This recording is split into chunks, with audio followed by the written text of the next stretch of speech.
বাসা বাড়িতে 6টা সিলিং ফ্যান রয়েছে 6 ঘরে, সেটা চালানো যাবে, মোটর চালানো যাবে, এসি চালানো যাবে, আবার ফ্রিজ চালানো যাবে। ভাই কিভাবে সম্ভব ভাই আমাদের এই 3.5 গুলো হাইব্রিড সেটআপের মাধ্যমে কিন্তু রবিউল ভাই এই সব চালাতে পারবেন না। কারেন্ট লাগবে না? না, কারেন্ট লাগবে না। দিনে যতক্ষণ সূর্যের আলো থাকবে আচ্ছা, ততক্ষণ আপনি বিদ্যুৎ এবং ব্যাটারি ছাড়াই কিন্তু আপনি এগুলো চালাতে পারবেন। ব্যাটারিও লাগবে না? ব্যাটারিও মানে লাগবে না। সারাদিন কোনো কারেন্ট লাগবে না, শুধুমাত্র এই হাইব্রিড ইনস্টল করার মাধ্যমে। হাইব্রিড ইনভার্টারের মাধ্যমে সোলার প্যানেল দিয়ে আপনারা কিন্তু সারাদিন বিদ্যুৎবিহীন আপনার বাসার ফ্যান লাইট ফ্রিজ সবকিছু চালাতে পারবেন।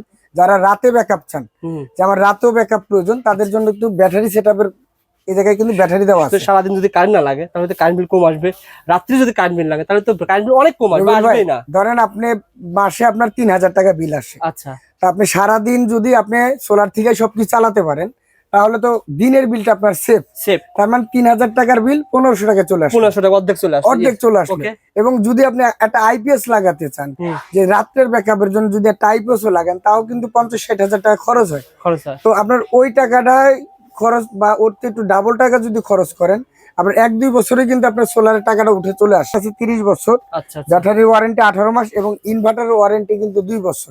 কত ভাই? 1,25,000 টাকা। ফেব্রুয়ারি মাসের জন্য সেটিং চার্জটা পুরো ফ্রি। মার্চ মাসে নিতে যান তাহলে আপনার দেখা যাবে আরো 15 থেকে 20 হাজার টাকা বাড়বে, প্লাস এই সেটিং চার্জটা কিন্তু আপনি তখন ফ্রি পাবেন না।